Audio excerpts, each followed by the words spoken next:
I was getting really anxious about Christmas this year. Like, I didn't want a repeat of it because it just made me feel horrible. Sorry, fan was broke.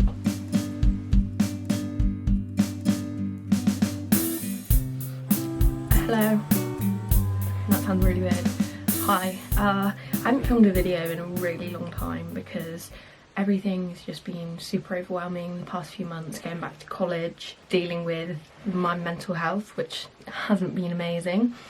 So I guess YouTube kind of took a back burner, but one of my New Year's resolutions was to get back into filming and editing and obviously uploading, because I really enjoy it. I don't enjoy the editing process. There's something about iMovie on my laptop that just doesn't go my way. But I've been into college this morning and just got home, made myself some lunch, and I just thought we could have a little chat about like how recovery is going from my eating disorder. All in all, I'd say it's going really well. I don't know what changed, because when I went back to college in September, I have to admit I did start struggling a bit again. I think it's that independence, like not being monitored for breakfast or lunch. It's quite difficult, but this is going to sound really weird and I can't explain why this happened. I have like a couple of theories, but they're both a bit kind of like wishy-washy. But since coming out of hospital for my attempt in late November, recovery has just been going really well. I don't know what it is about that. It might have been because the whole experience was like so horrific that it just made me appreciate the little things more. I don't really know. Or the fact that I was unable to eat while I was there because of the knack that I was on made me then appreciate food when I came out more. But either way, something just switched, and I don't know. I think after an attempt you kind of, well for me anyway, it always makes me kind of look at life differently, because I guess I kind of have to accept like, okay, I'm still here, I'm still alive, the attempt didn't work, so why not try and make the best of the life I've got, rather than putting all my energy into ending it. Why not put my energy into making it livable?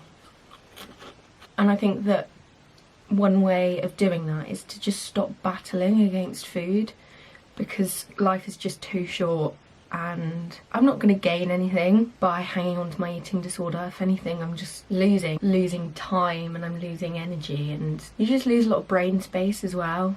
Even if you're not kind of calorie counting on a nap, still the numbers constantly going around your head. You can't focus on anything else because all you're thinking about is what you have eaten and what you're going to eat. And I haven't struggled with that at all since coming out of hospital, and the novelty of it still hasn't worn off. Constantly just like over the moon that I can like eat now without even thinking twice about it.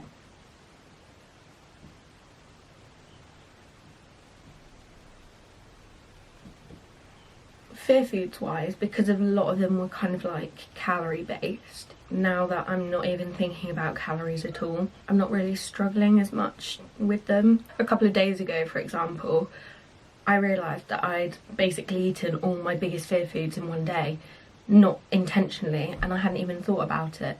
Like, I'd had a bagel with butter on for breakfast, and a banana for my snack, and a peanut butter and jam sandwich for my lunch. And I sat there eating my sandwich and I just thought, I did all of that and I didn't even care. There's just something so cool about that. I think you appreciate having a normal relationship with food so much more after having an eating disorder. I've also been doing really well with honouring my hunger without it turning into like a binge restrict cycle, which is something I was struggling with a lot over the summer. I don't think that I've really had any instance of binging at all over the past couple of months, and the same goes for like restricting and purging. I've managed to find a good balance, I think. One thing that I was still struggling with was like honouring my hunger at times where one wouldn't normally eat, like at night say, because in the past eating at night has turned into like a binge and I associate that with binging. But last night this is the first time I managed to do it, so I'm really proud of myself. I couldn't sleep because, I don't know, I was having a really shit night. But it got to like 1 o'clock and I was ravenously hungry. So I went downstairs, got myself a bowl of mini Weetabix, you know them, so good. You have to get them if you haven't had them. And brought them upstairs, ate them, enjoyed them, went to bed. Rather than like staying downstairs and eating them where I'll then like go back for more and more food, I just managed to like have a bowl of cereal without it meaning anything. I wouldn't say that I'm fully recovered because I still do get disordered thoughts that I have to fight against, and I still do get triggered by things and people, but I'd say that I'm not that far off, which is really exciting because been in recovery for over a year now, on and off. I've had relapses along the way, but I actually finally feel like I'm making some solid progress, and I don't really see myself going back to how I was this time last year, say.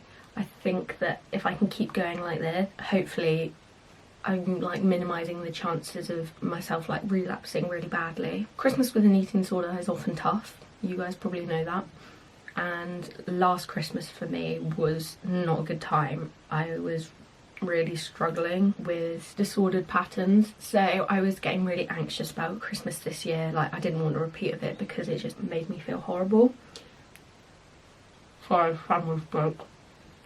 But I think I managed to get through Christmas, which is always a tough time, without letting myself slip into disordered habits, which was really good, and I'm really proud of myself for that. This is the first year, probably since turning a teenager, that my New Year's resolution hasn't been to lose weight, which, I don't know, it's quite a big deal for me. My brain was still kind of telling me that I should just like lose a bit of weight over January and then I will stop and things like that, but I've managed to resist it so far, and I'm going to keep resisting it because there's no point in relapsing. I just have to remind myself that losing weight isn't going to make me happier or a better person or make me feel any better about myself. And I think that's what I'm getting good at, kind of like separating myself from the eating disorder. And to be honest, I'm at the point now where I just don't want to have an eating disorder anymore, which sounds kind of stupid because why would anyone want an eating disorder? But for a long time I was kind of clinging on to it just a bit because it almost felt safe to me, and it felt like it was almost a good like backup option, and if things got really rough I could always fall back on it. But now I don't want any of that. Like, no matter how tough things get with like the rest of my mental health, food is not the answer. Restricting food or binging on food, it's not going to solve anything, it's not going to make anything better. It's just going to distract from the other problems that I'm having, which is basically what my eating disorder has been used for the past few years. I'm getting a lot better as well at being around other people who are still engaging in their eating disorders without it triggering me, because my last therapist, who I'm not doing work with anymore, she had this really good analogy, and I don't know, I think it did wonders to me. She said that if a friend of yours has fallen down a well, what I'm effectively doing at the moment is jumping down the well just to be with them. But then the problem is we're both stuck down the well and neither of us can get out. But if instead of jumping down the well to be with them, I stay out of the well, I'm in a better position to help them out. And if you put this into context, it basically means like if someone else is really struggling with their eating disorder, me relapsing as well, it's not going to help them and it's not going to help me. But if I can continue with my recovery, even if someone else is struggling, I've got more chance of being able to help them, and more chance of them being able to look to me as kind of, I don't know, inspiration maybe? That sounds really cringy, but like, I don't know. Me relapsing isn't going to help anyone else recover. Hopefully my next steps with CAMHs will be to move away from the eating disorder team to a more general team to help with the rest of my mental health. Because when I started with CAMHs, it was totally eating disorder focused, so my CAMHs worker is an eating disorder specialist, I guess, therapist, I don't know. Yeah, so now obviously maybe that's not what I need the most. So that'll be really good to kind of like get, I guess, effectively discharged from eating disorder services, even though I'm not going to be totally discharged from CAMHs, to move on to actually accessing the help that I do need. Another one of my New Year's resolutions is to go back to dance, because I haven't been able to do it these past few months because everything has just been too difficult and too overwhelming. But I'm going to go back starting next week, just 2 nights a week, and I'm not going to let that get in the way of my recovery and stuff either, because it's not going to benefit my dance in any way if I'm not fueling myself properly. And yeah, I'm just not going to let it become a way to like burn off my food.